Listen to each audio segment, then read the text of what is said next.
In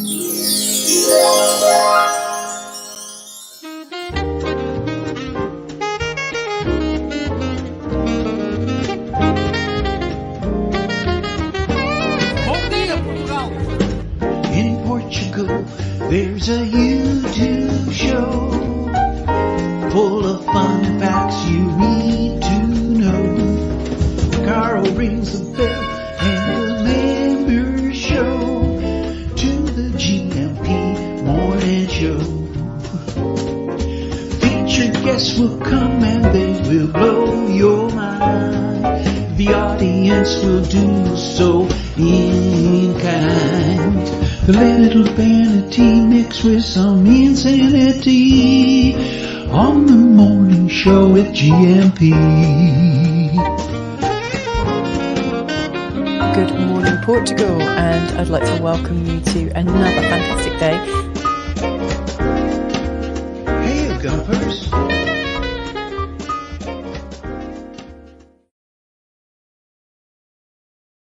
Hola, bom dia. Alegria, Munson here with the Good Morning Portugal show live stream and podcast. I'm laughing because I've just seen a comment come onto the screen. Is it just me? Is this okay, yeah. Laura Vavrages, yes, a bit like Ophelia Ball. Someone has been so busy. You know, you could get a proper job and get paid for this sort of material, I think. Is it just me, or is it more exciting to watch this channel the night before and then nod off into a deep sleep once it's actually being broadcast? Works like a charm for me, far better than Temazepam. And get with the program. No one uses Temazepam anymore, do they? They use this show. Good morning to you, Laura Vavrages. Vavridge. It sounds like a great name, doesn't it? Coach Turner's in. How are you doing, Coach Turner? Deagle, great to see you here. And T-Duck. To our defense, it's just you. Laura Vavridges. More, please. Do you work alongside Alan Partridge by any chance, who's been with us this week as well, picking up a few tips on how to broadcast in Norwich? And great to see you, T-Duck, in the chat this morning. And that Mr. Rogers dad joke is wonderful. With dad joke from James, who's also here. The wise men of the Gunpocalypse, Deagle by their side this morning. Antonio F. Bon dia todos, Mr. S. And lovely Leela. Leela's here as well, who was here yesterday from Algeria, I believe. I haven't had a chance to study your CV in depth, Leela, but you're looking for work in Portugal, and it looked like a great CV to me. The great sense I get is that you're a hard worker and keen to be here and working in Portugal. So if anybody needs an extra pair of hands from a very capable sounding person, Leela Bugazi is your woman, I think. Unless it's not. It's realistic. It's not a wind up. Nobody would go to those lengths and send me a CV as well. So Leela, thank you for sending me that, and I wish you all the best in your search for work here in Portugal. And if anyone with those particular needs, if I connect with somebody like that, I will certainly pass on your CV to them. Thank you very much for taking the effort, and thank you for being here this morning with a good morning. So this is another interesting question here, Carl. When you were young, were you ever caught bin hoking? Bin hoking? No, you must have been good at it. I don't know what that is. I really don't know what that is. Do you know what bin hoking is, Mrs. M? She's in the room. Actually, if you pull the mic over towards you, you can do your sort of producer voicey bits coming in from left of field. Are you there, Mrs. M? I am. Yes. Okay. What is bin hoking? She doesn't know. But she is trying to guess. BINHOAKING. Bin hoking. Come on, Mrs. M. I need a quicker answer than that. Otherwise, people will fall asleep. No. As Laura Vavridge. I have no idea what that's about. Okay, thank you. You could have said that straight away. I was just trying to see if there was some kind of extra context around that. Right. But Okay. no. Well, I was in the world of radio. We just need pam, quick answers. Yeah, sorry, it's not me. All right. You can turn me down now. Okay. All right. Anna C. also here this morning. And Mrs. M, I just noticed there, hates to not be able to answer a question. Are you like that? She is Tanapedia. That's her maiden name, and I call her Tanapedia because if she doesn't know an answer, she'll make something up. I mean, it'll be plausible. Do you hear her laugh? Then it will be plausible, but it's a bit like I was writing about yesterday. I was writing about Portuguese people. in the sense of when I was trying to find out what to do with my taxation and the portal and the fiscal and all that sort of stuff, I'd ask Portuguese friends and acquaintances, and they would say, "Oh yeah, you need to do X, Y, and Z." Now, what I realized with that is that it's a matter of national shame not to be able to help somebody. So even if their answer, as it turns out, wasn't that good, and even maybe caused me a lot of pain, ultimately, it's really difficult, I think, for a Portuguese person not to try and help you. So I think that's a lovely thing about Portuguese people. And it reminds me of Mrs. M, who hates not to be able to answer a question that gets asked of her. Pam's in as well. How you doing, Pam? Are you away at the moment? You don't have to say. When celebrities post a picture of themselves being away, it can pose a security risk. You don't have to answer that. And I keep seeing BS on the screen. Yes, Banana Slug. Antonio, who is working the room. Bin Hoking in Belfast was searching the bins. Why do you think I must have been good at it? Actually, I'm not afraid to declare that I am a skip diver. There are a number of things that I have declared publicly, I think, on the show that I found near bins. I tend not to go into them. I draw the line. I mean, not that I'm judging anyone else who might need to do that, but I tend not to go into the bins. I imagine my mum shouting at me. She's in England, and I can tell you, I would still hear her voices in my head here in Portugal. And that will be one of those moments where I'm thinking, that's an interesting thing in the bin. And then I hear, Carl! And it's my mum saying, don't you dare. So by the bins, yes. And that's another lovely Portuguese thing, isn't it?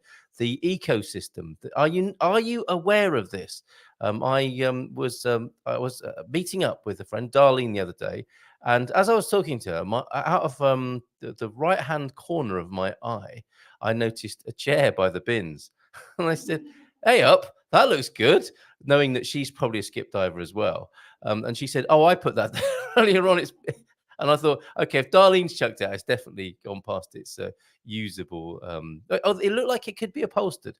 And again, I draw the line there. These days, I don't pick up projects. It needs to be usable with with less than an hour in the workshop, or a bit of fertling and tuning up. I have also, I've raised my bar. I don't pick up things that will be long-term projects like the reupholstering of a chair that I might never get around to. But it's a beautiful shape. And if you want to know, if you're looking for a well-used chair for a reupholstery project, I can recommend Salir de Porto near the railway station to you. Right, good morning. Where were we before that massive digression this morning? Nuno's in as well, and he gets a massive no. And Facebook user is putting up the website for, is that you, Simone, who's here already? Yeah, let me tell you, Simone Torres Costa. I'm sorry, I probably need to change that, don't I? But you have many people of Portuguese origin have many names, and we'll make sure we've got the right name for you when you join us at 9:30, talking about the challenge of moving to Portugal with kids. For most people, it has to be said. Oh, and actually, Jackie, our guest at 9, Jackie A, Tia Jackie to you from Cascais. And will be with us at 9, talking about forthcoming attractions at Expats Portugal. She has kids, she has sons, who she's talked about publicly, especially in relation to the educational webinar we had last Thursday. A lot of the demographic, the people here on the Good Morning Portugal show, have grown-up kids. And that in its own way is a challenge, isn't it? Staying in touch with grown-up kids.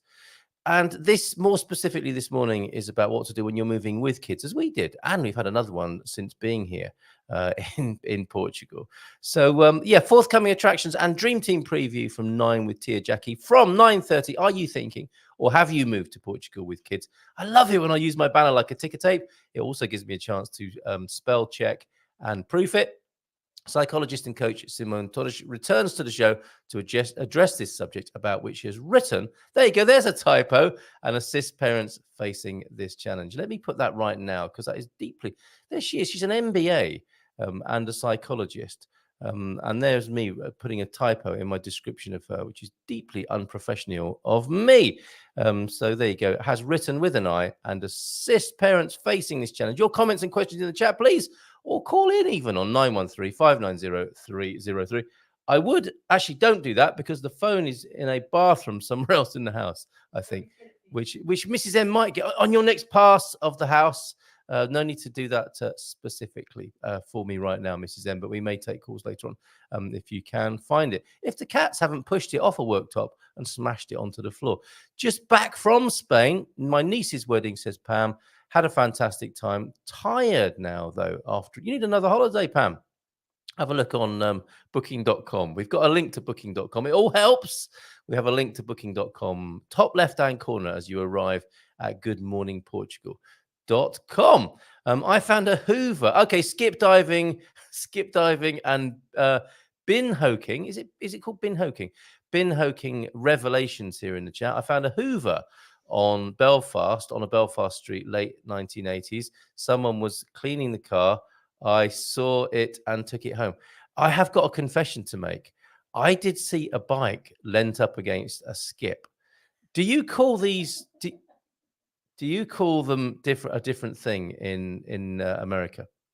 I saw a bicycle leant against a skip, and I thought, I'm having that before someone else gets it. And as I think I gave it to someone else because I didn't actually need it for myself. But I thought that's a good find. Carl at Good Morning Portugal rather than Portugal. Good Morning Portugal. No, not Good Morning either. Oh, and it's called a dumpster. Leela, it would be Carl at goodmorningportugal.com if you want my email address.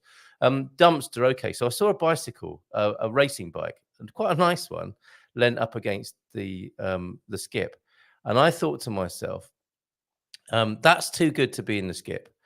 And it probably was, because and now looking back, I think somebody maybe just lent it against the skip. And whereas I was thinking they've put it by the side of the skip so someone can take it, which I did, and now realized that it might have been just lent there whilst the builder or somebody else in the area was doing something else. So I feel really bad about that. And there's nothing I can do about it now.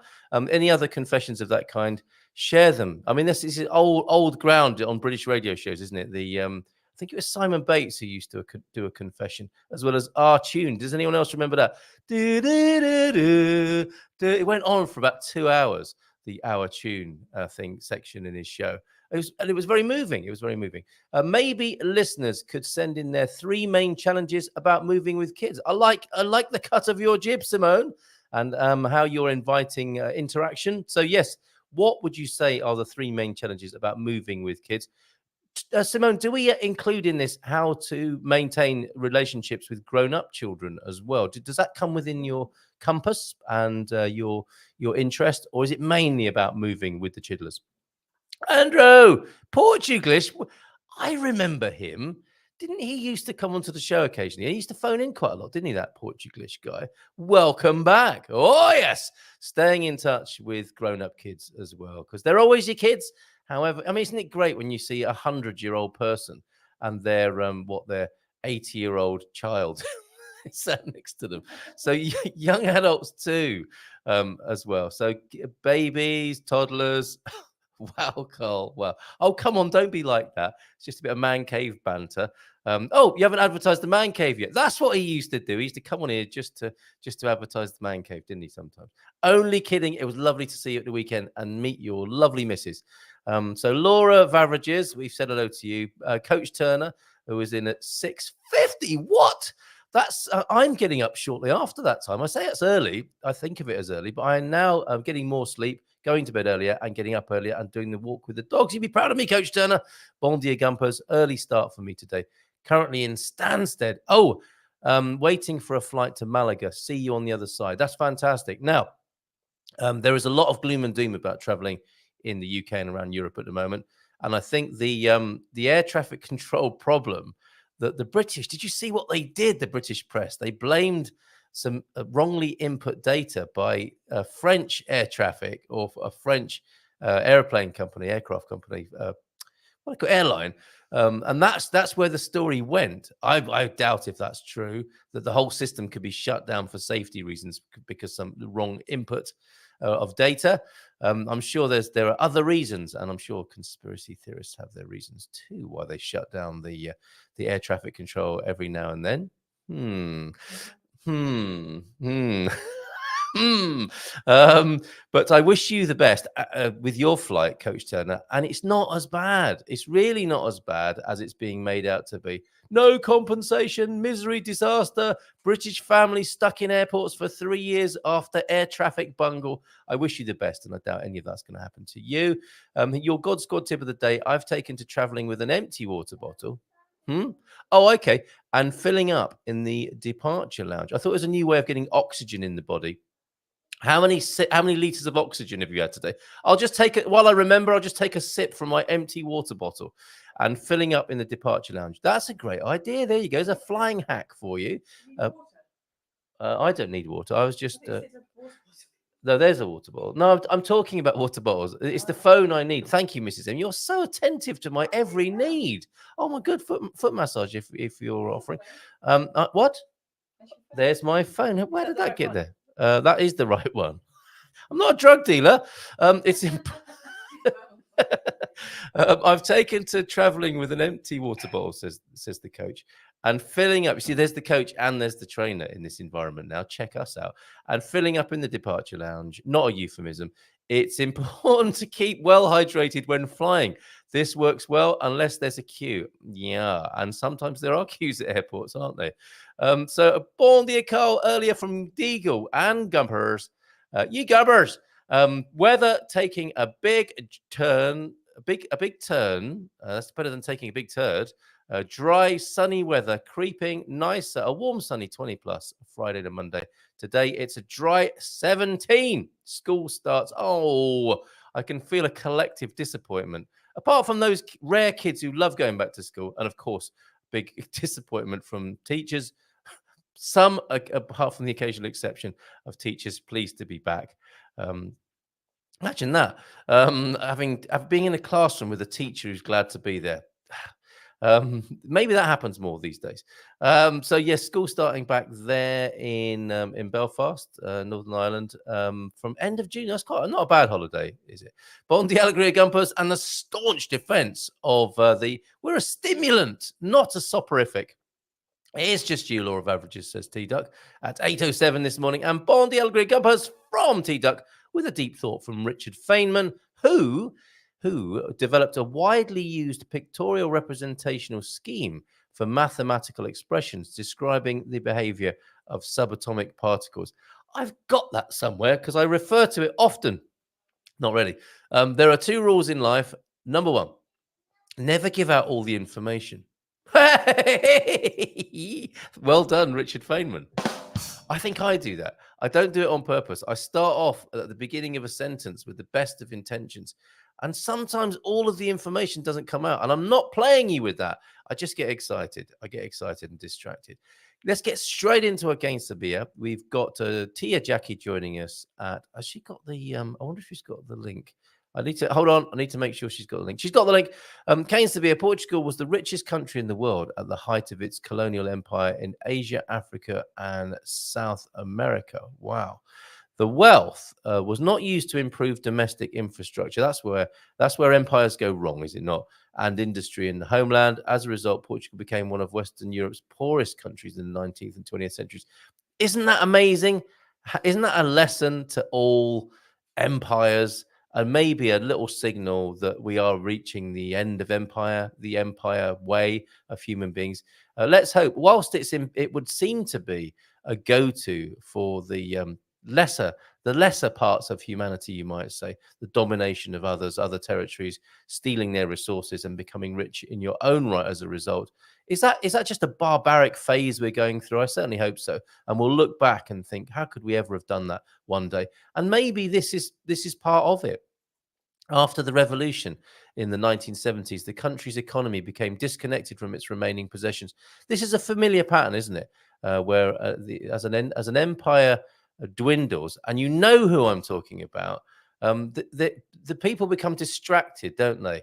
And the governing forces don't do their job correctly. They're knowing it's the end of the empire, and they're grabbing all the stuff for themselves, aren't they? And probably even thinking about leaving the sinking ship. Perhaps. The country's economy became disconnected from its remaining possessions in Africa, and the economic focus was reoriented toward the European mainland. In 1986, Portugal joined the European Economic Community, the EEC, and later the EU, the European Union, and this spurred strong and steady economic growth. I have to break it to you that I think the EU will ultimately go the same way. Sorry about that, Europhiles. And this is not about Brexit, and I'm not a Brexiteer in the traditional sense, I would say. The EU project, these massive empires have a habit of not having their house in order. They're very good at pointing the finger, aren't they? And doing showboating and doing things that spur strong and steady economic growth, it would seem.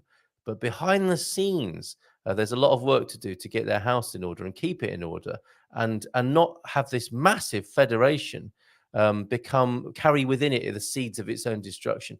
Anyway, see you in 20 years, 30 years to discuss that. Don't need to go into it right now, do we? Portugal's economy is... Sorry, T-Duck, for absolutely riddling your cane Sabir this morning with my own personal opinions. Portugal's economy is now dominated by services. And I have to interject again there. A country whose economy is dominated by services needs to be a little bit careful, does it not? And the thing about Portugal is it's so rich in natural resources and things other than services. It's amazing, isn't it? Manufacturing constitutes a significant share of output, while agricultural accounts for less than 3% of output. Now, that's a worry to me. That's a worry to me. As I said yesterday, I would hope to safeguard the old traditional ways of working and components of the economy. But there you go. It seems that a modern economy loves to skip headlong into service provision and outsource its manual work to other countries and face the consequences. I'm no economist, just I'm not a virologist or a climatologist or any of those other things about which I'm glad to give an opinion. Kitten attack. Hello. Have you come to say... You did this yesterday, didn't you? Have you come to say hello to everybody? Why don't you just sit on my shoulder and just have a little fuss there and not walk over the desk? There you go. Don't let anyone else in the house know how deeply we love each other. Okay, I'm trying to keep up a front with you of a mild hostility. Well, no, of an open hostility towards you and your stepbrother. Can you hear that purring? If you listen closely, you can hear the healing energies of a cat purring. Oh, and now he's trying to suckle my finger. I don't really like that. Okay, and whilst don't tell Mrs. M or the kids, but I do like these little kittens. Oh, bom dia a todos.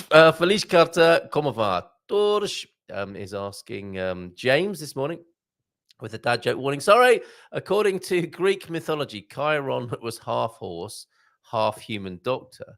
This made him the centaur for disease control. Oh my goodness. Top draw. Very good. They are of a very good standard this morning. That's excellent. CDC, FDA, I think back in the news with some interesting... They seem to be doing a few 180s on some of the advice previously given. I don't get it. What is going on with all of that? Okay, James to Mr. S. Bon dia. Sim, tudo. I like this. Haven't heard that one before. Sounds really medieval and formal. What's that? What's he talking about? Mr. S. Good to see you here this morning. The kitten is pushing my microphone away from me. So bin hoking, not when I was younger. I'm still a bin hoker right now. And Anna C, good morning to you. Leela, good morning to you. Pam as well, of course. And if you want to take a little preview of Simone's website and her work, go there, torrescosta.com. And you tell us more about Spain, if you will, please, Pam. And okay, so this is the continuing story of Deagle finding a Hoover in Belfast in the 1980s. Approximately 3 months later, I think you too. 3 months later, I found out the Hoover had not been brought into the house quickly enough, and I sort of stole it. That makes two of us. I'm sure I'm thinking now that is what happened with the bike lent against the dumpster, the skip. And you too. Have you still got the Hoover? Could you take it back and ask a few questions around? Stop pushing the microphone, kitten. It's not something that will fall off the table. So you don't need to look. Okay, you need to go on my lap, I think, and just sit there. Cats, if you notice, cats don't do as they're told. Me too. Morning, everyone, then from Portugalish as well. Oh, he's back. He's back and he's scratching my chest. Oh my word. And he's scrolling for me on the screen. This could get interesting. What's this? Carl, I bring a single coffee packet for flights. I asked the cabin crew for a cup of another flight hack. Look at you living the dream and pushing the boat out. I asked the cabin crew for a cup of hot water, then make a coffee. Free cup of coffee. A coffee on a plane, $4.50. Now, I bought one of those. I've got a little story to tell you about that. When I was last on Ryanair, and I need to get my swearing. There we go. I need to get my swearing jingle sorted out. I did ask for a coffee on a Ryanair flight. Yes, about $4.50, I think. It came. And I took the lid off, thinking that's what you do.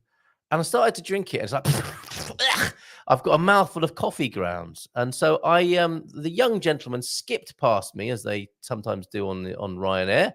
And I said, excuse me. There seems to be something wrong with my coffee. It's full of grounds. I've got a mouthful. As I looked up at him and smiled, I probably had coffee grounds all over my teeth. And he said, oh, sir, no.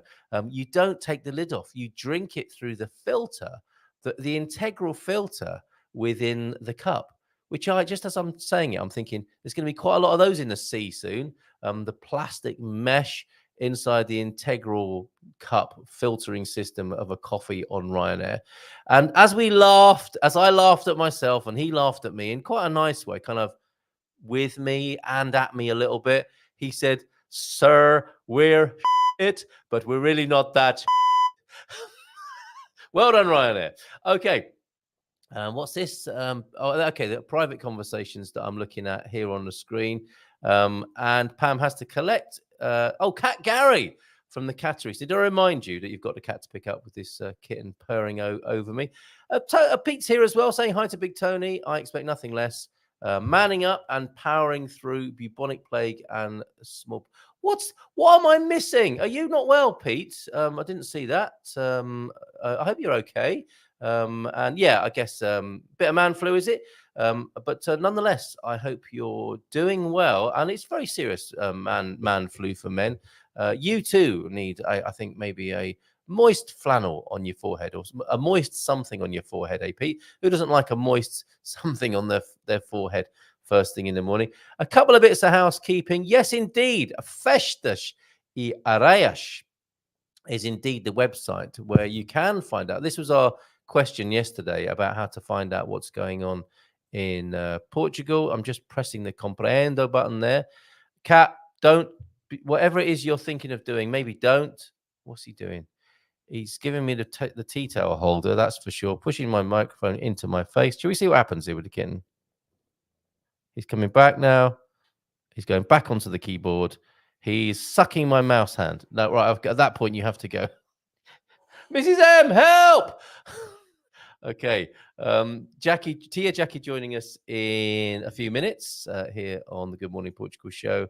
And we've got Simone joining us a little bit later on. Simone Costa. I've called her Simone. I'm going to put that right now. Before I return to Festas y Arraias. That's a hard word to say. I'm going to put that on the screen for you now, so that you can try it and stop laughing at me. That's if I can cut and paste it from somewhere, and it's not just a graphic on the screen. I think I've been here before, but ARRAIAIS. I think I can just type that, can't I? And I've got this weird habit. If I can't cut and paste it, I don't do it. It's not that big, is it? So, Mrs. Help! Kitten attack! ARRAIAIS. How did you even get in here?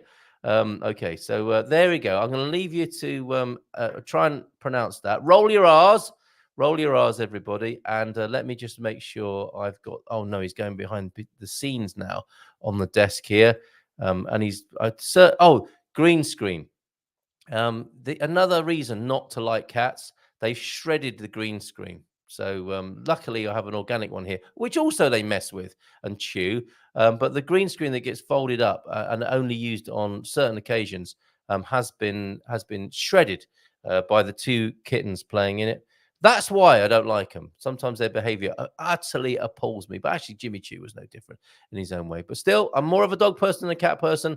And have you learned how to say yet? And let me bring the right name in the right ticker tape onto the screen.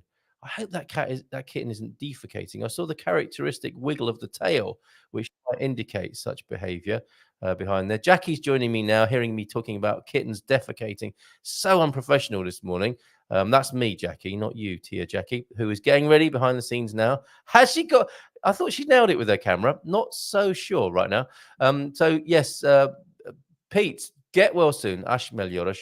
Carl, are we witnessing the transformation from radio personality, who does a lot of work for charity, into Cadman with the accompanying waft of urine? I certainly hope not, Pete. But if that ever happens to me, you must tell me. As a friend, you must tell me. Okay. All right.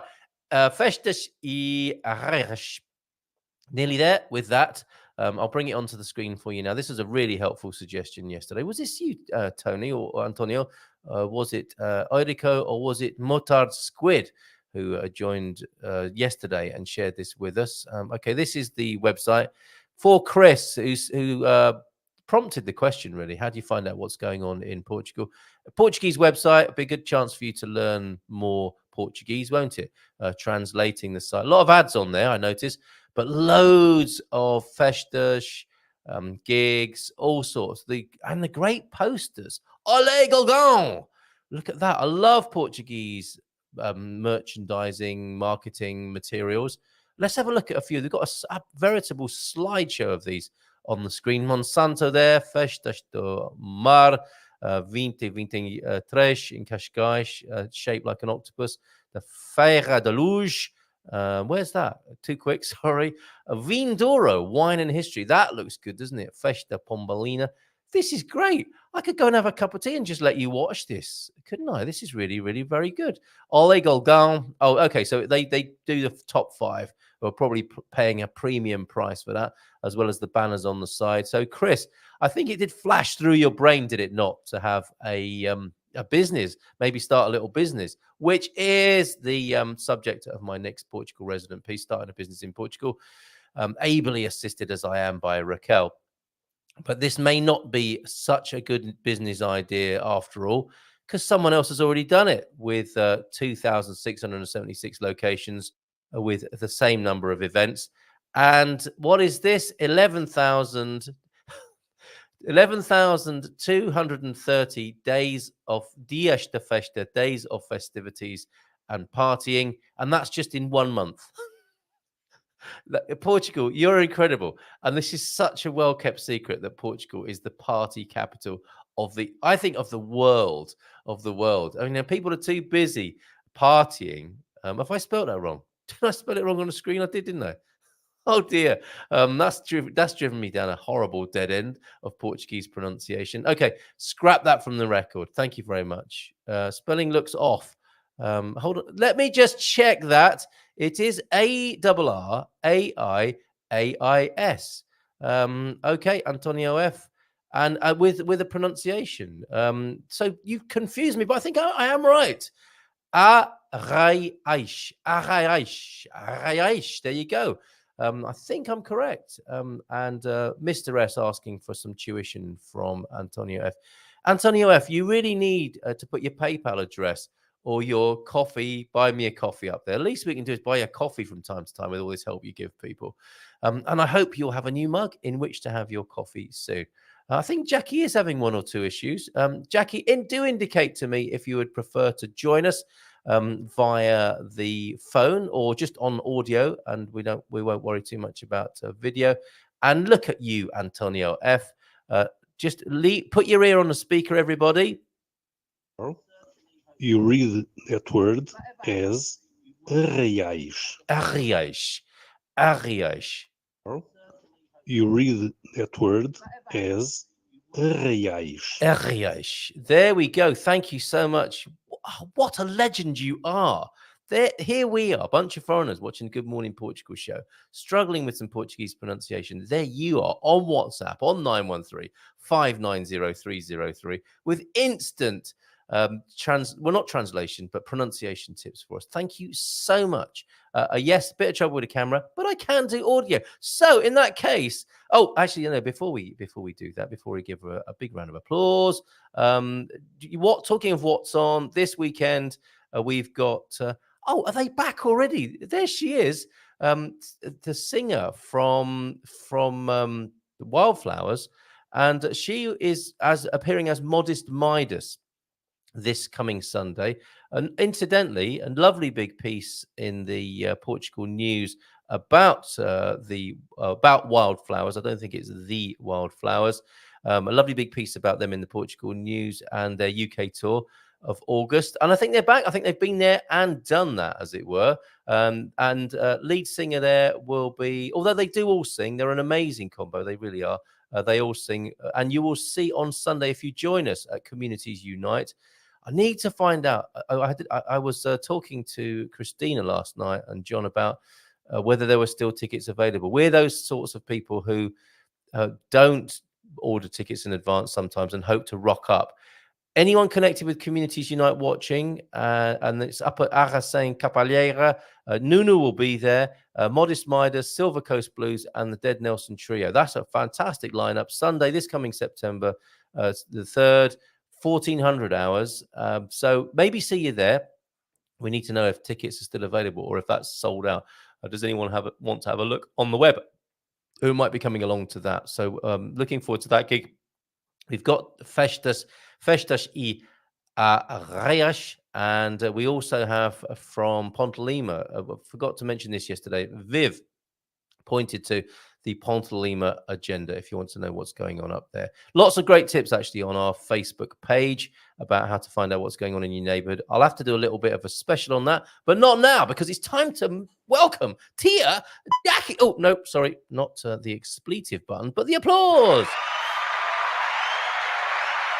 Hola, bon dia, Jackie. Tia, Jackie, I'm calling you now, Tia. You need to unmute for me. Can you hear me now? Beautifully. I hear you. And how are you this morning? Tudo bem? Tudo bem, except my camera. I'm having problems again, so we have to figure this out. We thought we'd nailed that, didn't we, in recent appearances? Yes, we did. But no stress. Calma, tranquilo. No need for any further problems with this. We can hear you. And it's great to have you here, Jackie. And apart from that, you're doing well, are you, in Cascais? And do you mind me calling you Tia, Jackie? Well, I've been called worse. So that's all I can say. I don't know if that's a yes or a no. I might just have to stop. So what's going on in Cascais at the moment? Have you, like us here in San Martino, felt a palpable drop in energy as kids return to school and people head for home? I don't know that I've found a powerful drop in energy. I think tonight is a full moon, so we may experience something. Yes. Like insomnia usually, but yes. Okay. I haven't really noticed it yet. I mean, somebody writes Jackie doesn't. Yeah, he's very intuitive. He's very intuitive, is Mr. S. He really is. Excuse me, but I'm kind of looking forward to the fall. I think this summer it could be very active, and this summer was a ton of guests in my home, like a ton. So I'm kind of looking forward to not having guests for a while. It's like a hotel at the right price in the should we go into that phenomenon a little bit? When you live in a beautiful country and place, as you do, Jackie, people want to avail themselves. And in the early days of great hotel at good price, as you put it, you're saying, yeah, come over. It'll be great to see you. I mean, it's connected with what we're talking about later on. Certainly with kids and extended family, you want to see them, don't you? You've moved, and you want to make sure you get to see everybody. And then after maybe week 5 or 6 of seeing people back to back, do you really, as it sounds like you are right now, for a little bit of a break? And it's not necessarily any of those individuals, is it? It's the cumulative total and impact of all the people who you've said, yeah, I'd love to see you. You must come and stay. It builds up, doesn't it? What are your strategies for dealing with it? Well, for me, I had a bunch of young men in their early 20s, and they eat so much. So for me, it was just they just really literally ate me out of house and home. Yes. And so what I'm trying to do is not cook expensive. Like, the truth is spaghetti and meatballs came up quite a few times on the Yeah. menu No, here. good choice. Good choice. Good way of filling young men, that, isn't it? Pasta and meatballs. Yeah, very good. And I think that was one strategy. But plus, it's so much energy of people going to bairro alto, Yeah. and then coming home at 5 a.m. And you're Oh like, dear, oh dear. Yeah, and you've had quite a lot of that, have you? yeah, because they're all different groups coming in and out of the house, Yeah. and friends from the States, and everybody wants to go to bairro. I don't Bairro think I Alto, said yeah. bairro Bairro alto. Alto, I think. Yeah, yeah. And they all want to experience it, but why do they come home at 5? What could you talk about till 5 a.m.?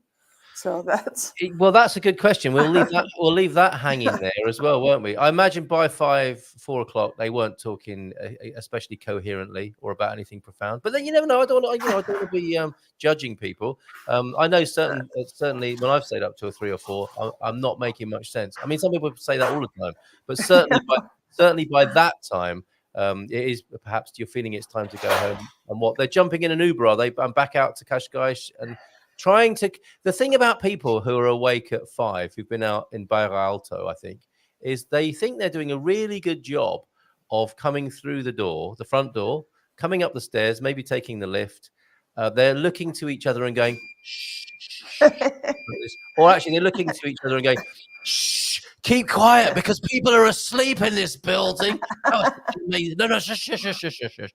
And then that creep, as though walking on tiptoes loudly is not as loud as walking on your full souls loudly.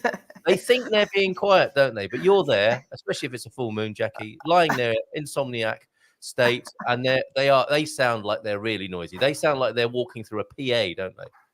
it's so funny. Yeah, absolutely. But I also think I think the way to tell you've been out too late is when you're taking trains with the morning commuters. Oh yes, Because you're Oh, getting on a yes. train sometimes with the first batch of morning commuters. Yes. You're like, that's a good sign that you've been out too late. Well, do you know what? If I might take a little detour with you here, and we will find out what's going on at Expats Portugal on tomorrow evening's webinar, and a little dream team preview, and anything else you want to tell us about what's going on at Expats Portugal.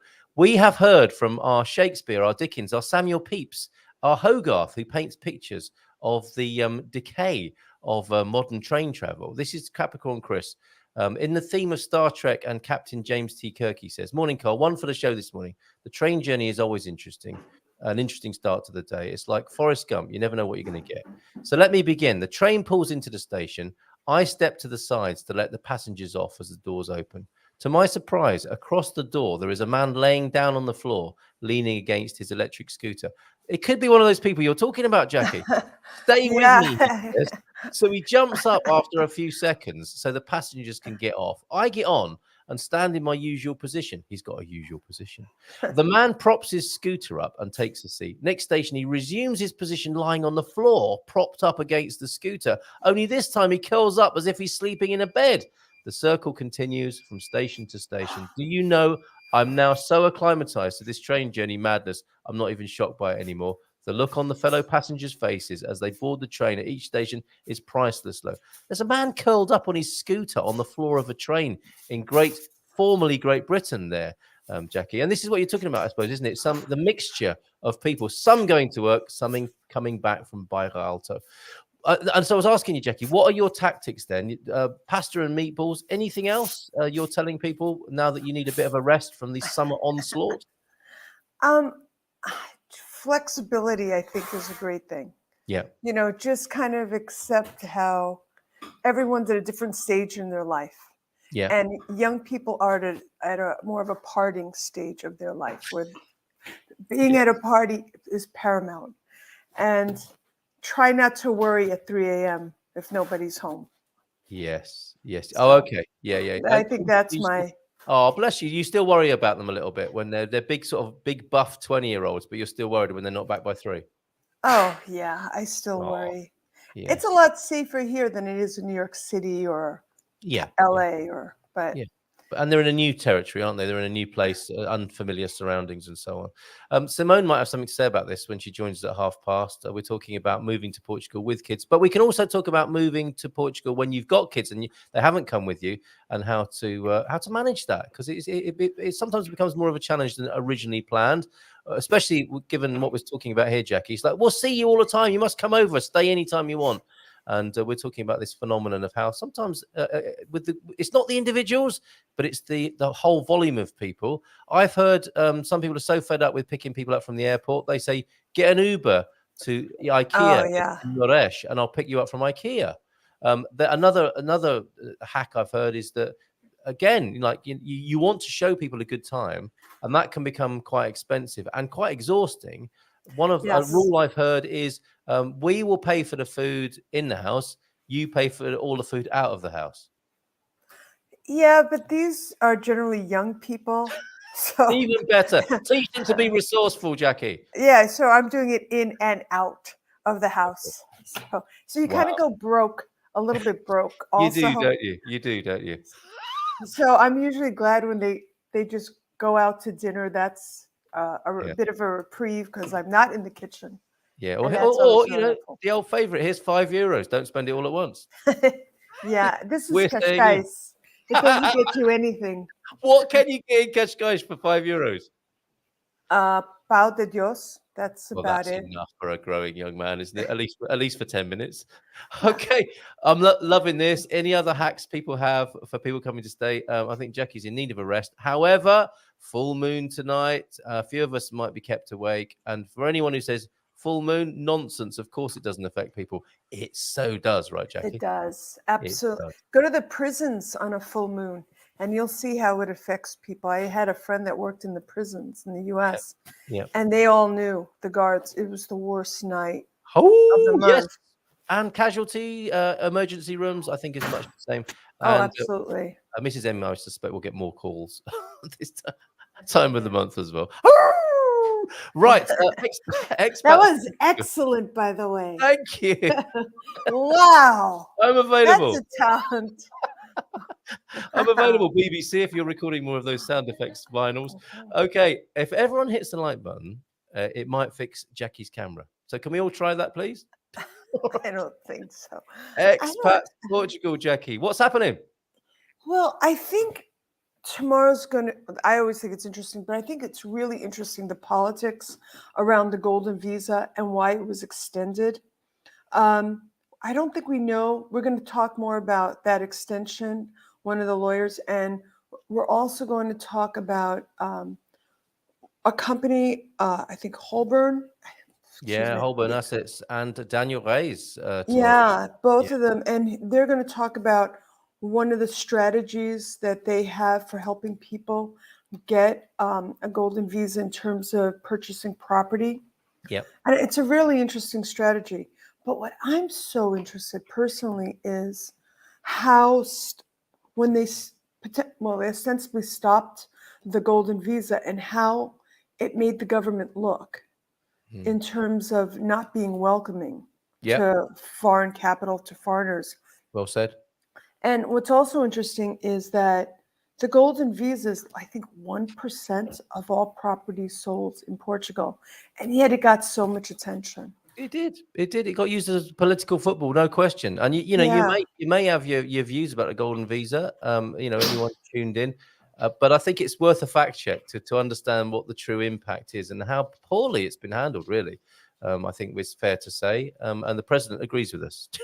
I think, as of course does the opposition, and it's got into some very strong hyperbole. The president kicked it off last Monday, saying, really, I don't have much choice in the matter. I realise you can put it past me again, and it will come through. But I'm not happy about it. You should rethink this. And the opposition piled in, basically, used some very strong language about what a crime was being committed with these housing policies that have been proposed. So focusing on the golden visa part of it tomorrow evening from 7:30, if anybody wants to join us for that. go over to Expats Portugal, for which I will put the link in the chat right now. And then, of course, our dream teams. Oh, before we go there, Jackie, that the speaker you found last week was wonderful from the Crimson Global Academy. Talking about. Oh, yeah, she's lovely. Lovely. Had a great chat with her. And again, that connects with today's theme. Anyone coming with kids to Portugal, concerned about education, wanting to do a certain kind of curriculum. She went through all of that, and it's available on the Expats Portugal YouTube channel now. But wasn't she great? She was great. And what I think is really important about having the option, I mean, for a lot of people, is that if you're in central Portugal, those English schools, even the brand new ones, are now oversubscribed. Mm-hmm. It's very difficult. So at least while you're waiting to get into one of those schools, you have an option. Yeah. And I think it's a good one. Yes, and she was very conscientious and ethical, wasn't she? You know, she made the point en passant about how she's been speaking with her team, and they advised against working with one particular child because they couldn't meet their needs properly. That I like, and it was an aside. It wasn't like a boast or a marketing tool. You know, I agree. They weren't able in this particular instance to meet the needs of the child, and there was a great focus, wasn't there, on the child-centered part of the conversation about education. I do appreciate that, but I also appreciate, and I think I mentioned to you last week, I had a child with a severe speech impediment, so going to school for him was a nightmare. I bet. And so, how lovely it would have been for him to have had an option like this. Indeed, this didn't exist then. Yeah. No, it's so true, and things are changing in so many ways for the better. And there is one great example of that. Okay, that's wonderful. Thank you for finding that, lady. Moving to Portugal, the dream team, mingle with the dream team. Our friendly panel of experts together in one place for you to ask any questions you have. A lot of fun at 9 o'clock. They're great. Aren't they great? We do have a lineup change in the dream team. It's like a sort of transfer season at in the football world. Jacqueline has moved on from Mortgage Direct, and Vera. We now will be talking to Vera from time to time, who's a great character and brilliant with mortgages. Daniel, you'll see there as well. Triathlete Daniel and Jason, those two will be with us for the webinar from 7:30, and no doubt we'll have somebody from Spartan. And others, and of course, Queen of the Visas, Gilda, joining us as well tomorrow evening, or somebody from her team. But it remains great fun, especially the asides and the final question that comes up. And you influenced it, of course, with your suggestions for celebrating Portuguese citizenship. Any further thoughts on that?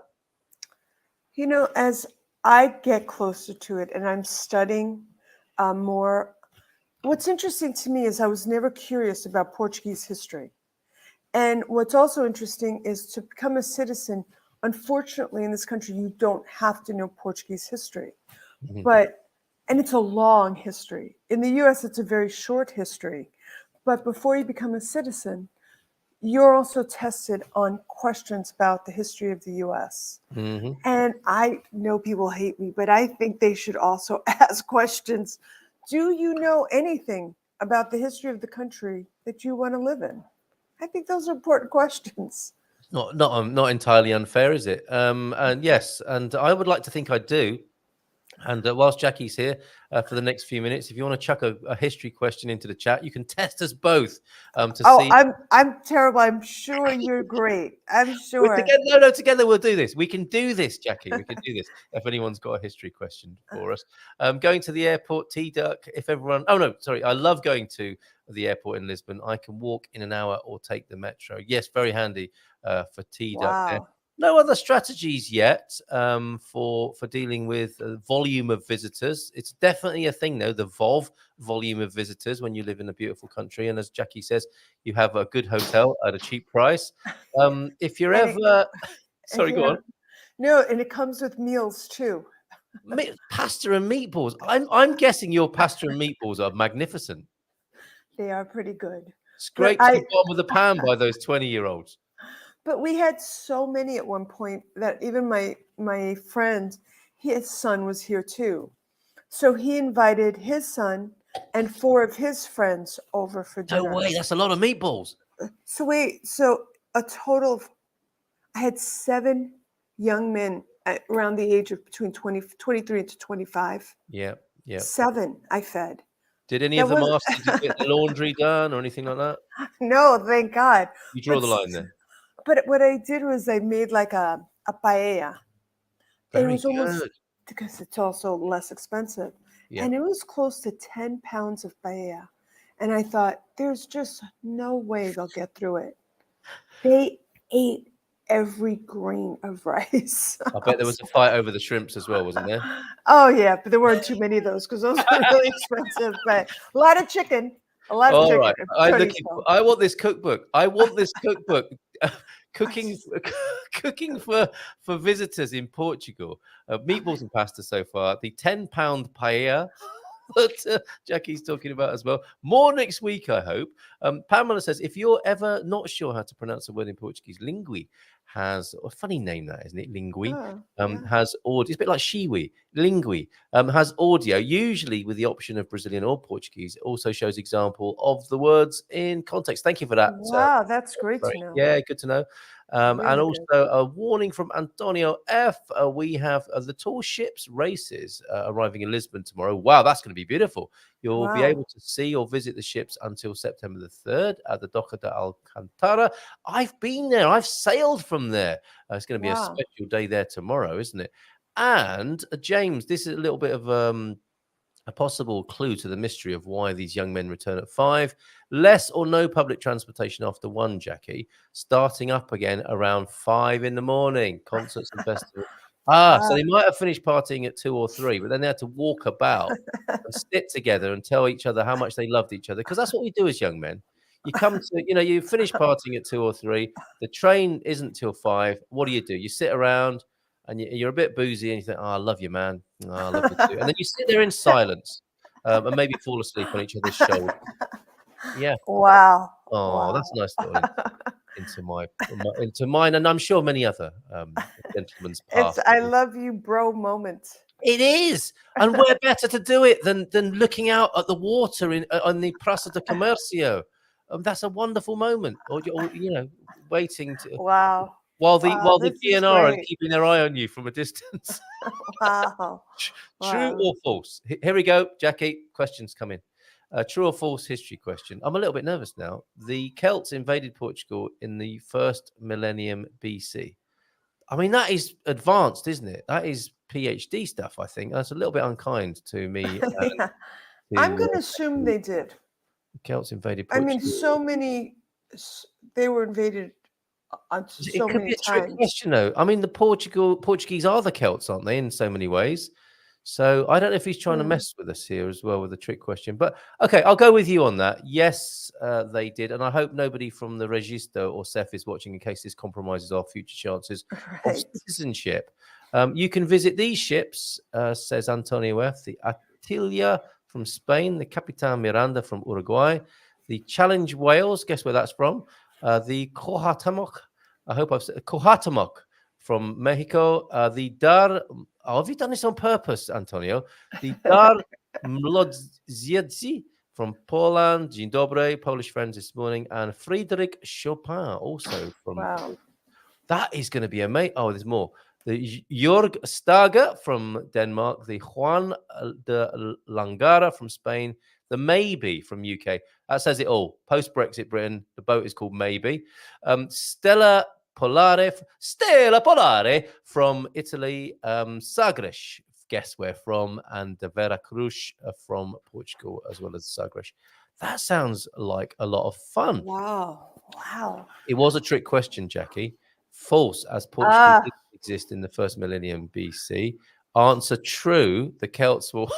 Okay, what is it, Pete or Portuglish? I hope the questions are better than this at the citizenship test, although there aren't any, it has to be said. True, the Celts were one of the tribes that invaded Portugal. They intermarried with the local Iberian people, forming the Celt-Iberian ethnic group. I've seen them perform with many tribes. The most famous of these tribes are the Lusitanians, the Galicians, or the Gallici, or Galiki, Galiki, and the Sinets, or I've had so much pronunciation trouble this morning. Wow. Good job, though. Thank Wow. you, Jackie. Thank you. That is why the Portuguese are also known as the Lusitanos. I'm going to go with we were correct. However, Pete, they couldn't have invaded something that hadn't been created. Maybe they invaded the Iberian Peninsula. Point of order, Chairman. Yeah. Are you going to stick around with us, Jackie, and talk with Simone, or do you need to go and eat a pal de douche for €5? No, I'm here. I think you'll have something to contribute to this wonderful conversation we're about to have. So let's give her a nice big round of applause. And welcome onto the screen, Simone. Hello. Olá, Hello, bom dia, everyone. tudo bem? Bon dia. What a pleasure to be here again for the third time today. It's lovely to have you back. You were here, of course, on the Mindful Migration Monday with me and James, and it's always a pleasure to talk to you and discover more about you. You are the author of The Mission of Detective Mike, Moving Abroad, a story to help expat children understand the relocation process. What a lovely thing to have created, Simone. What possessed you to do so? Well, first, let me thank you again for creating the time and space for us to bring in the kids into the picture here, because we grown-ups have a tendency to drag them around and hope they are fine and just like hope for the best and so on and so on. So I think it's very, very nice that we have time to talk about this. And thank you for bringing it to my attention. You and anyone else who thinks we should be talking about something on this show, all you have to do is drop me a line, and I'm sure you're right. And certainly in this case, you're right. We need to talk about this, and we haven't talked about it enough. So thank you for dropping me a line, and thank you for being here. Yeah, thank you. This is very, very close to my heart because I have had, as you know, I have moved 9 times between 6 different countries. And in during many years, I was an official expat being moved by a company. And it was very, frequent, every 2-3 years and so on. And that got to a point where it was very difficult to handle all the transitions. So I think transitions with kids are very specific. And I would just tell you why I wrote the book. And that's also a reason why I studied psychology from a move from Poland back to Brazil, where I was like so happy. Yes, I'm going home and everything is fine. In that move, my son was 8 years old, and he really had a very hard time. And I'm talking about feeling depressed, feeling anxious, couldn't sleep in the evening, could not even continue the remaining weeks in his current school. Oh. Screaming, didn't want to stay, and as a mother, I was trying to help him as mothers do the best I could. But there was a moment where I felt there's something here I am missing. There's something here that I don't know, and that has really triggered me to go a little bit deeper in this area. Anyway, he's doing fine now. He's 26, but at that time he told me, Mom, I feel so bad that I don't want to leave. Oh. Okay. So, I mean, I think this is a very serious conversation. And as a psychologist, we unfortunately see the challenges more than the benefits of moving around with kids. Sure. Absolutely. Yeah. So you as a result of your personal experience, you changed the course of your own professional and educational life. I should point out you are a psychologist. You're also an MBA, and now this seems to be the great focus of your work. And I think it's fair to say your passion as a person as well. Oh, right? Yeah. It has been a passion because I had to handle the transition, and I like to remind people that the transition starts not when you actually pack and move. Transition starts emotionally when you find out you are moving, and that can be months before the actual moving.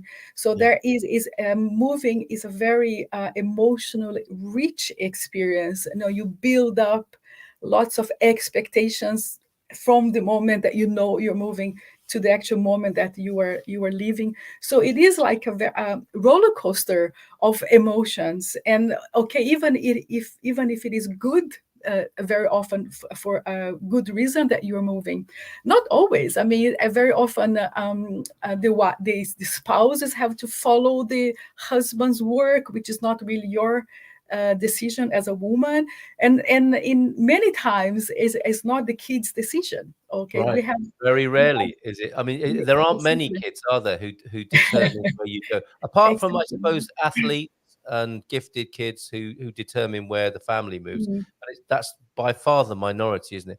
I just want to say, Jackie disappeared rather unceremoniously. I thought she was going to stay on screen with us, Okay.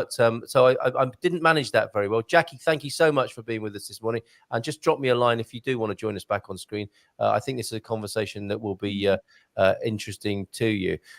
Yeah, and it's very interesting how you're beginning to explain this to us, Simone, because at the other end of the spectrum, I was watching a Netflix. I was reminded of this Netflix scene of a thriller I'm watching.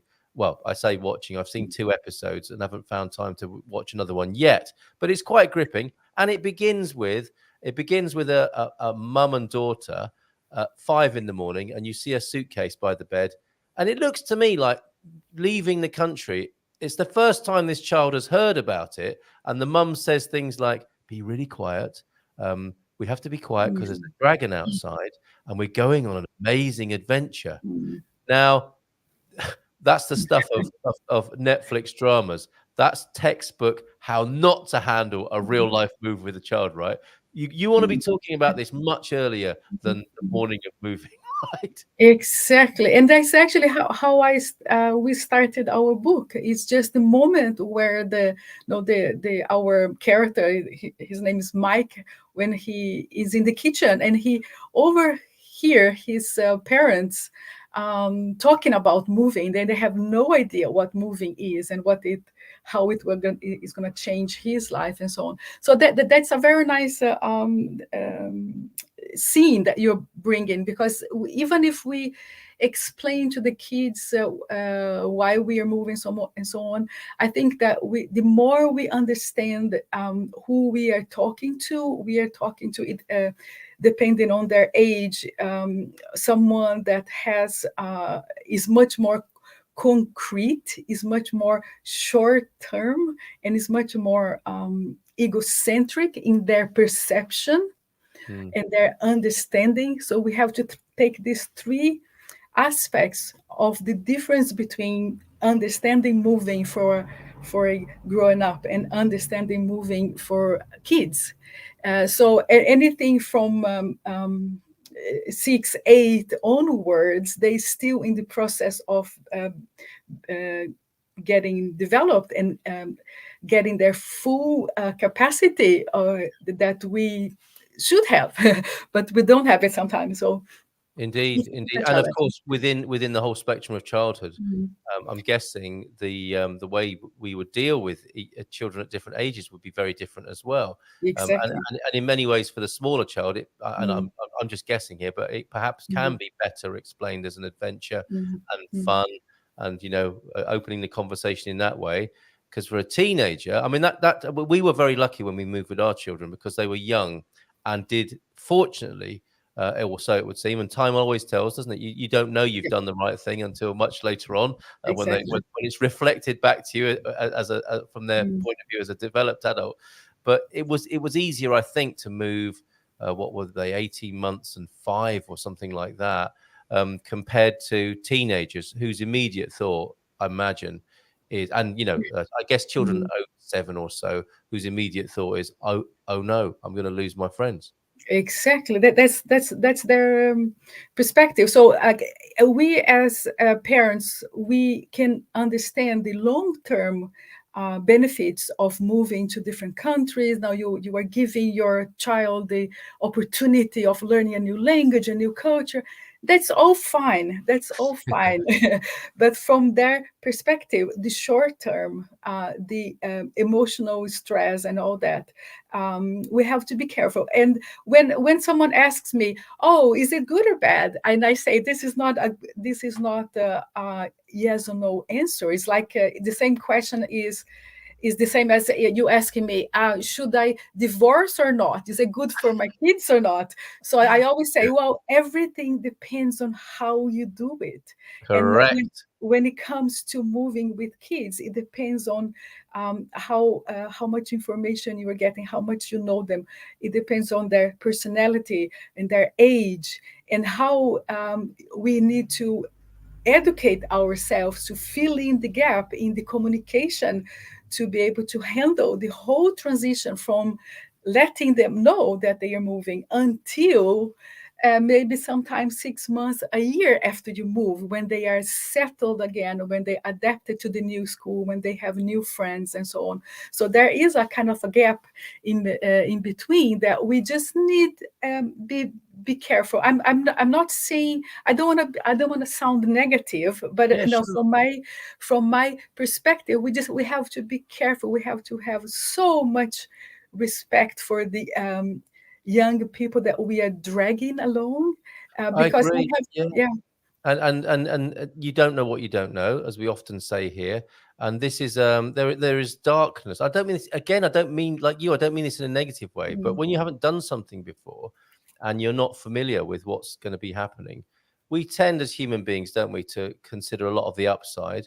We can't consider what we don't know, and sometimes it takes somebody like yourself with a transcendent or third party perspective to bring in other considerations. So I don't see that as a negativity. I see that as a very thoughtful thing to put to people. Well, had you thought about this? Or with what you're thinking about, have you thought about it in this way? There are other options, and you've got a great deal of experience and an academic background in this, Simone, which is great. Your Exactly. book, your book, we've got it on the screen here, and I've put a link to it, to the Amazon link. The mission of Detective Mike. Who is this ideally aimed at in terms of age? Okay, in terms of age, we're talking about 8 to 12. But the Right. idea is that the parents read it first, and this book has been used in international school, also for the staff and the teachers Cool. to understand what is going on in the kids' mind when they're moving, where they're just going to the new school, they don't know anyone, and because it does affect our identity when we are moving. I just give an example, like when you are back in the old school, as a child, and you get all this feedback. Oh, you are good in math, or you are good in physical education and so on. So we have a certain identity kept by the environment that we are in, and then when we are moving, you have this gap. Am I going to be good in math again? Is my teacher going to tell me I am good in math? Yes. So the whole identity is that there's a stress there. Am I going to be the same person? So a lot of things goes into their mind that they cannot put words into that. And I'm talking about the same process for growing ups. I mean, until we make new friends in the new country, we feel lost. We feel like we are living in a hotel and so on. But Carl, I want to ask you permission to go into a very educational topic here. Of course. Yeah, and it is something that I also discovered as I had problems with my kids moving, and I learned a lot about a concept called third culture kids. Okay. And you said the third culture before, so let me just not forget this very special, important concept here, that the parents should read more about it, and teachers and the school and so on. It means third culture kids. It means like they are kids that during their formation years, and formation years in psychology is up to the age of 24. So we're talking about the teenagers, young adults, that we're still getting there, if we ever do, by the way. But third culture kids are kids that are not connected at the moment to the first culture, which is where you come from, Mm-hmm. not the second culture, which is where you are at the moment. Mm-hmm. You are actually developing a new culture, which is that we all belong, we grown-ups, the culture of those who don't belong. So Yes. this is called third culture. I mean, your kids, Carl, and kids from other expats would connect in a very easy way, because they are both third culture kids. So And true. this, yeah, so this is a very important concept. It was actually discovered or studied by the American military and the American missionaries. Those were the ones that moved abroad with their families. So they realized that when these families went back to the States, they had a pattern of advantages and disadvantages of having been abroad.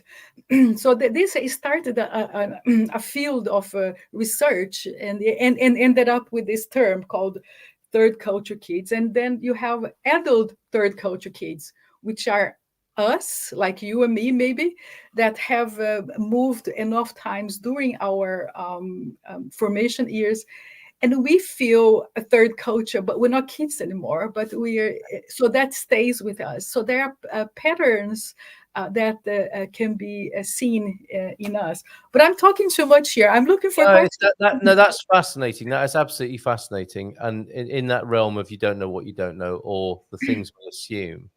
I was thinking about, I had a little moment this morning when I was thinking about, how much I like our home here, and how settled my children seem to be, and how, because I was thinking about them. We have moved quite a lot since we've been in Portugal. We might not stay here forever, and that's based on an assumption that because I'm robust about that and grew up like that, they'll be fine as well. And it's not necessarily the case, is it? That's why it's so important, the work you're doing to challenge assumptions. Now, I'm hoping for the best. And you also, it's great to have some resources when it doesn't quite work out like you're anticipating. And that's how you're available to people, is it? To directly with parents, to schools, and is that how you work? Yeah, exactly. I have been working in the schools when I lived in Sweden for many years, and I was specifically helping children with challenging behaviors. Okay, yep. Yeah. So you did mention before, children with learning difficulties in the show today. And this is one of the factors that we underestimate, that the moving adds a lot of stress to kids that have some kind of difficulties in learning in general.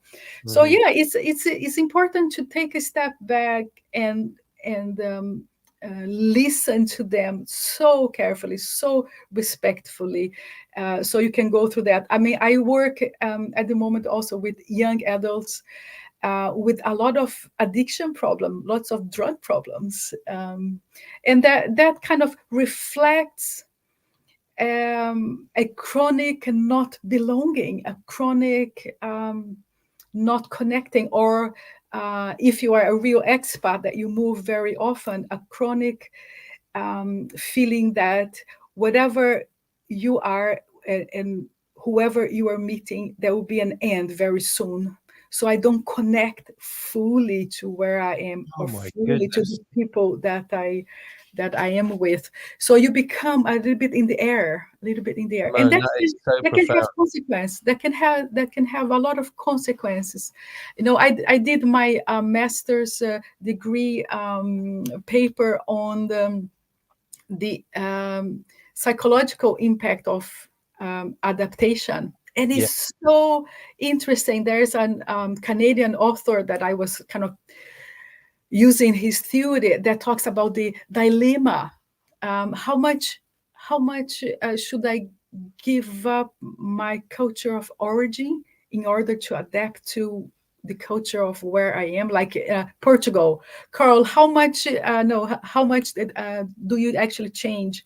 And it's a very simple but interesting theory that makes us wonder the need to connect. I need to be connected to some culture. And sometimes when we are just making the effort to adapt to the new culture, but then we don't feed the old culture, we also feel a little bit disconnected. So there's like an art.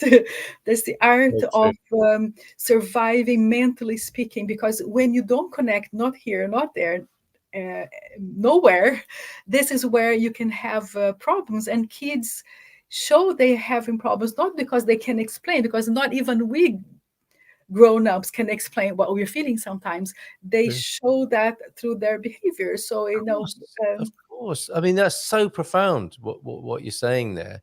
And some might say, well, let me, you touched a nerve with me before I say that bit. I wanted to address and respond to what you're saying about this, what can happen when you think your life as you know it might change suddenly. And this, of course, is something that's presumably why it was so important to the American military to understand this, what goes on with kids.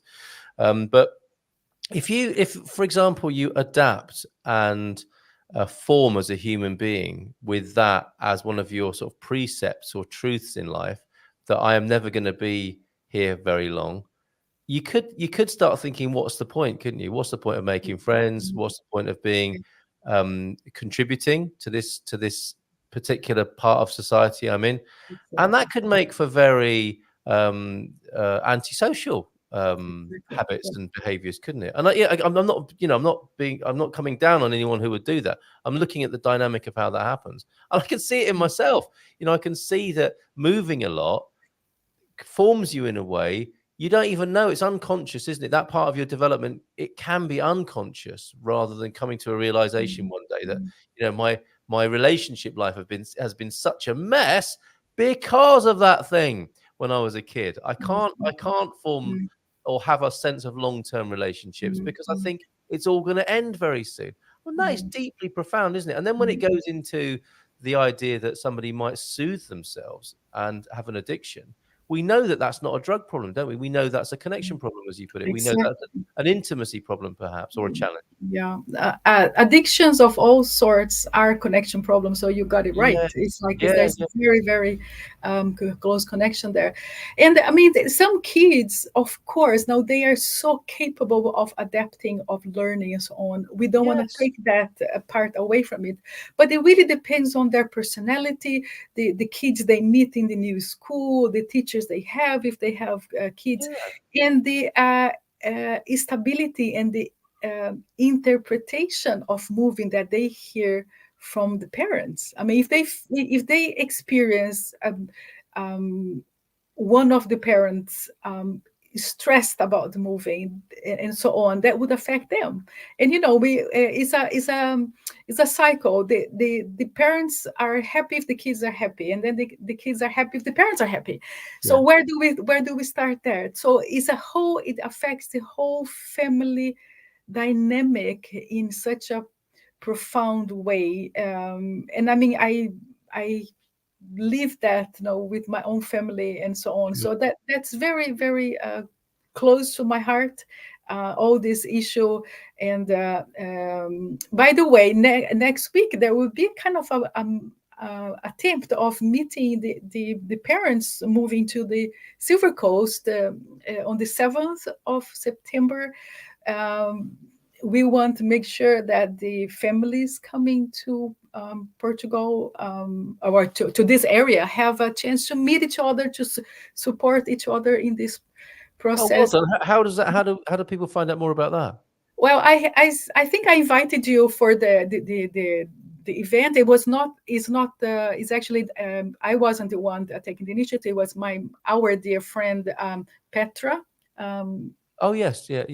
So she's very active. She has a teenager, and so she's trying to also contribute to make sure the family with kids in our region have and know each other. Because as soon as the kids connect, they kind of relax a bit, and the parents also relax. So there's just an opportunity for them to meet. That's part of If the you have a link contribution. for that, please, if we can't Yeah, find that this morning, let's make sure we make it available yeah, to people. yeah. I will do James that. is responding. You know, James, of course, we need to listen empathically to our older children and help them have a voice, even if they don't have a choice.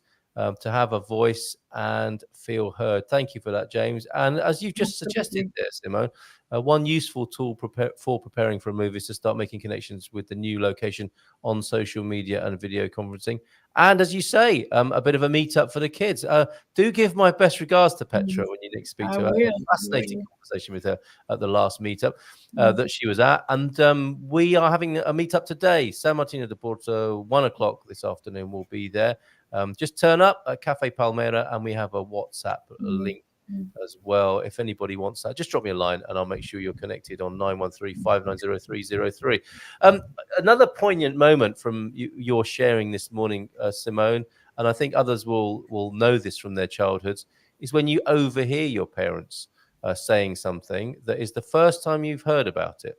And sometimes that's okay, isn't it? Because kids love to eavesdrop. I mean, I'm amazed by my kids. Well, me and Luisa will be talking in the car, and we're assuming the kids are tuned out doing whatever they're doing.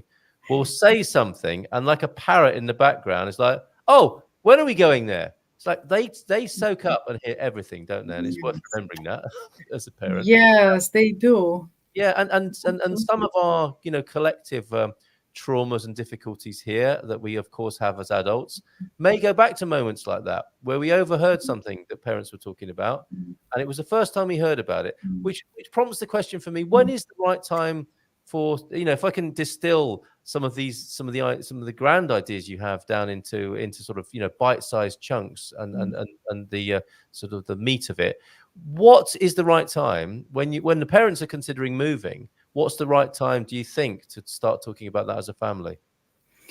As late as possible, when all the logistics is already much more clear, when the parents already know what's going to happen.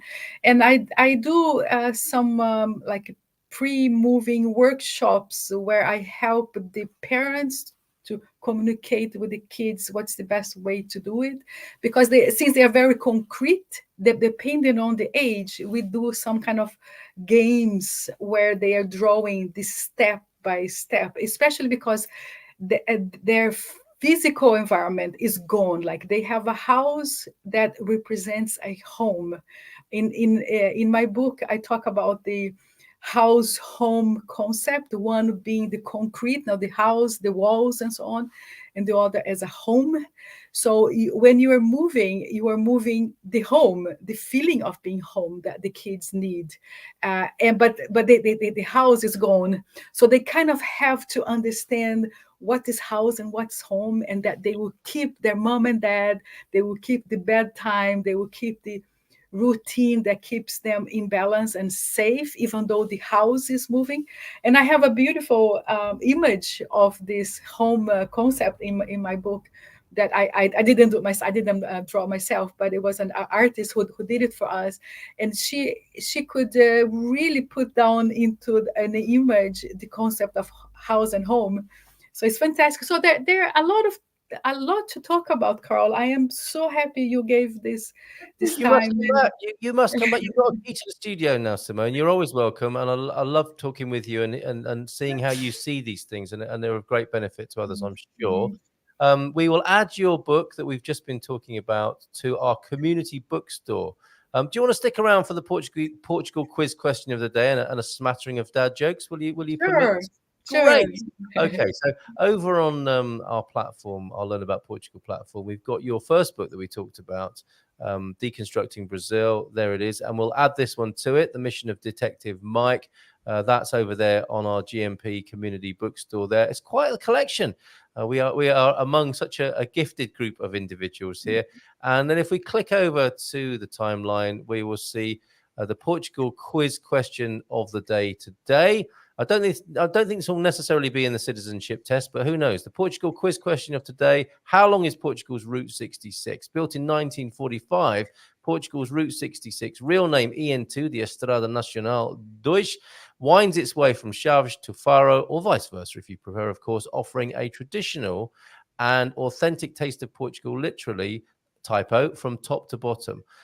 Gumper, Sarah, Yerman and family will be cycling this special route soon. Approximately how far will they be traveling? Now, for some reason, when I was making this earlier on, I put in multiple choice. So I'll go straight back there after the show and make that happen. But isn't that amazing? The Yermans are cycling Route 66, the EN2, and I'm hoping they'll keep in touch with us along the way. That's your quiz question for today. And those dad jokes, as I promised you for this morning. Simone, thank you so much for being here. I hope you enjoyed yourself. And I'm looking forward to talking with you again already. I can't find my dad jokes. Where are they? I think there's been a little bit of a software change here, so I'm going to have to find them manually this morning. There's an excellent one about Mr. Rogers. While I'm finding those, is there anything else you want to add? Didn't get time to add, Simone, this morning? No, I'm good. I'm so happy to have been here talking to you and just give people a chance to know there is help out there. Don't suffer alone at home. We can help. Oh, well said. Well said. Yeah, actually, we need your contact details as well, don't we? So what's the best way to do that? Yeah, it's torrescosta.com. Of course, my last name. .com. There you go. I also need to say, I would love to say happy anniversary, 54th anniversary to, what's this? Before the wrinkles and grey hair. Oh, I wasn't supposed to read that bit out. That's my in-laws. So very happy 54th anniversary to you, Dee and Alan, over in the UK this morning. Those dad jokes then. Alan, always good for a dad joke. My barber, not that Alan needs to go to a barber too often these days, my barber apologized because he forgot his scissors. Unfortunately, sorry, just isn't going to cut it. Okay. Mr. Rogers, talking of James earlier, Mr. Rogers would be very disappointed in some of you. You know who you are. And if you can't remember my name, just say donuts. I'll turn around and look. That is so true. For some, isn't it, in our community? Not for me. I will turn around, but I won't be joining you in a donut. We have Atelier de Dos. Talking of donuts, we have Atelier de Dos on our doorstep here, don't we, Simone? Do you ever go up there? Not really, not yet. Is that? Oh, okay. You have a treat ahead of you there at Atelier de Dos. Whoa. Okay. Looking forward to seeing you here or around the neighbourhood sometime soon, Simone. Do come to our meetup and with people as well. It's been an absolute pleasure talking to you this morning. Join us tomorrow, folks, because it's Thursday, Quinta tomorrow. Have a great day today. Thanks, Simone. Thanks, Jackie. You. And we'll see you again real soon. Tamanya. Abrazos. Beijinhos.